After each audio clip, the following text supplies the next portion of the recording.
The Beggar. A. Before you read 1. Before you start reading the story, take a close look at the title, The Beggar. What do you think the writer is going to tell us in the story? 2. You must have seen beggars everywhere in our country. Where do you find more beggars?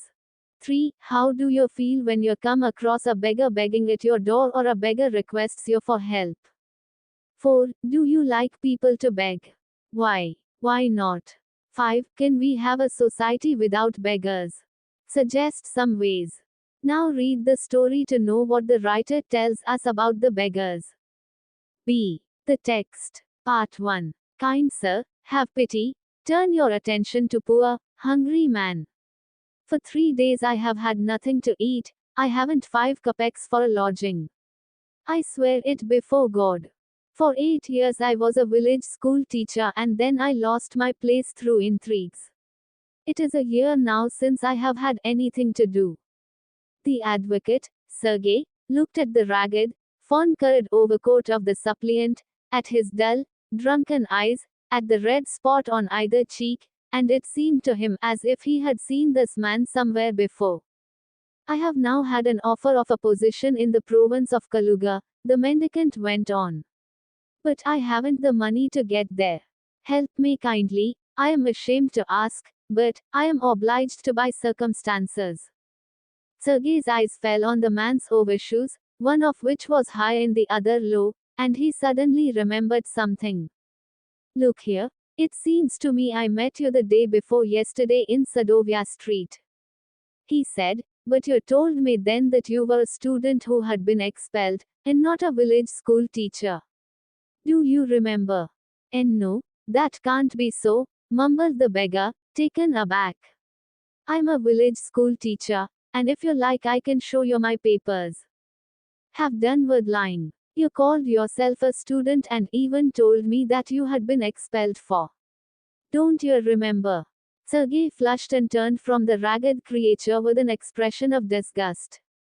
This is dishonesty, my dear sir. He cried angrily. This is swindling, I shall send the police for you. Damn you. Sir, he said, laying his hand on his heart, the fact is I was lying. I'm neither a student nor a school teacher. All that was fiction. Formerly I sang in a Russian choir. And was sent away for drunkenness. But what else can I do? I can't get along without lying. No one will give me anything when I tell the truth, what can I do? What can you do? You ask what you can do, cried Sergei, coming close to him. Work. That's what you can do. You must work. What? Yes, I know that myself, but where can I find work? How would you like to chop wood for me? I wouldn't refuse to do that, but in these days even skilled woodcutters find themselves sitting without bread. Will you come and chop wood for me?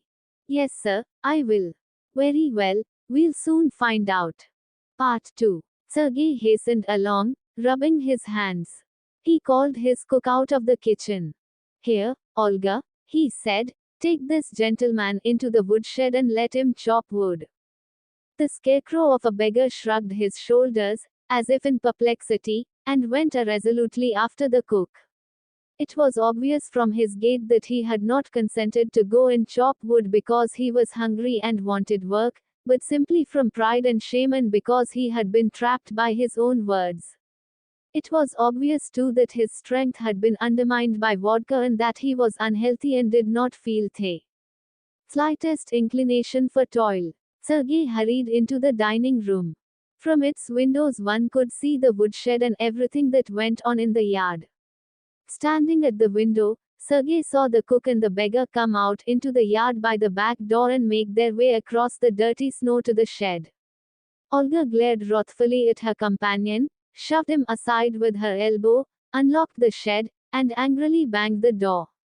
Next he saw the pseudo-teacher scat himself on a log and become lost in thought with his red cheeks resting on his fists.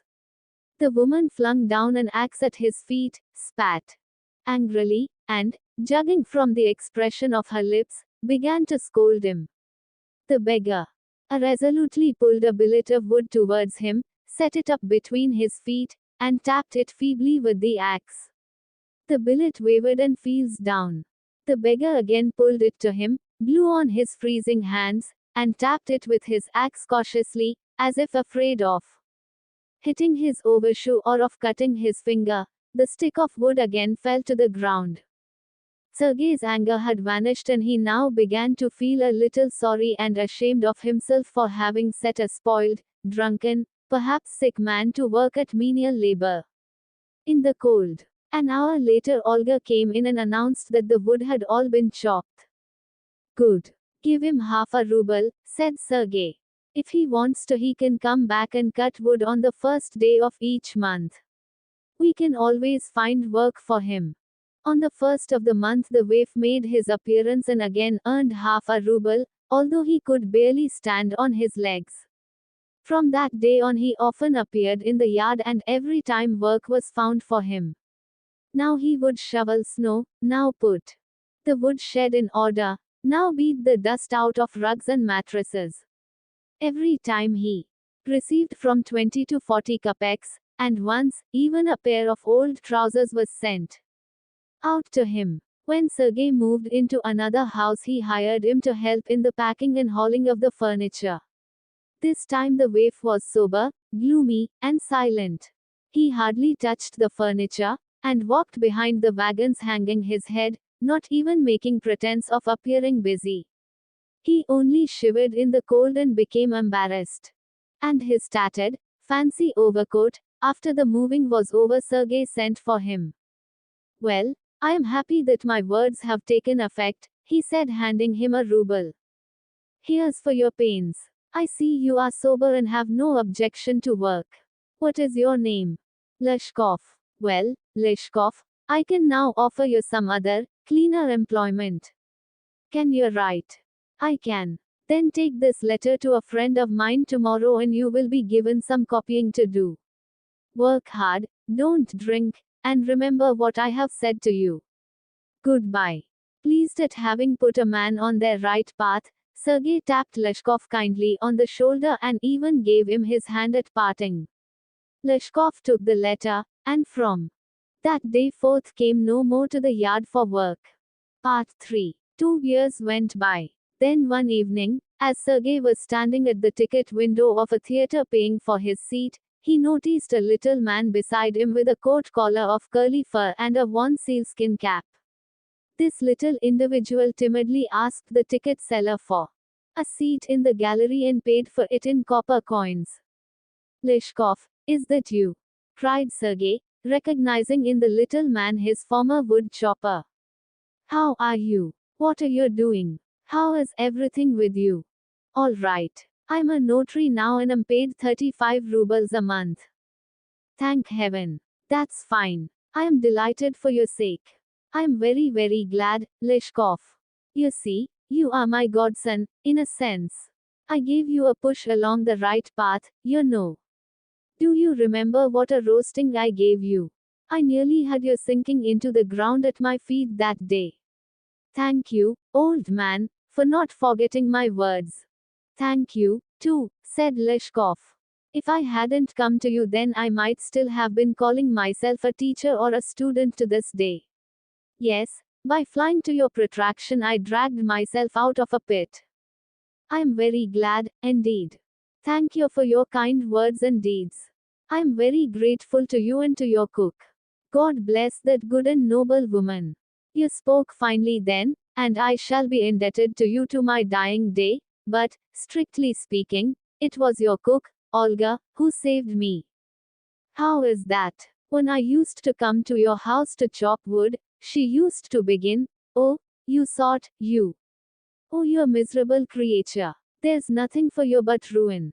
And then she would sit down opposite me and grow sad, look into my face and weep. Oh, you unlucky man. There is no pleasure for you in this world and there will be none in the world to come. You drunkard. You will burn in hell. Oh, you unlucky man. Oh, you unhappy one. And so she would carry on, you know, in that strain. I can't tell you how much misery she suffered. How many tears she shed for my sake. But the chief thing was she used to chop the wood for me. Do you know, sir, that I did not chop one single stick of wood for you? She did it all. Why this saved me, why I changed, why I stopped drinking at the sight of her I cannot explain. I only know that, owing to her words and noble deeds, a change took place in my heart, she set me right and I shall never forget it. However, it is time to go now, there goes the bell. Leshkov bowed and departed to the gallery. Anton Chekhov. Please subscribe, like, comment, share and don't forget to click on the bell icon. कृपया subscribe करें, like करें, comment करें, share करें और bell icon पर click करना न भूलें.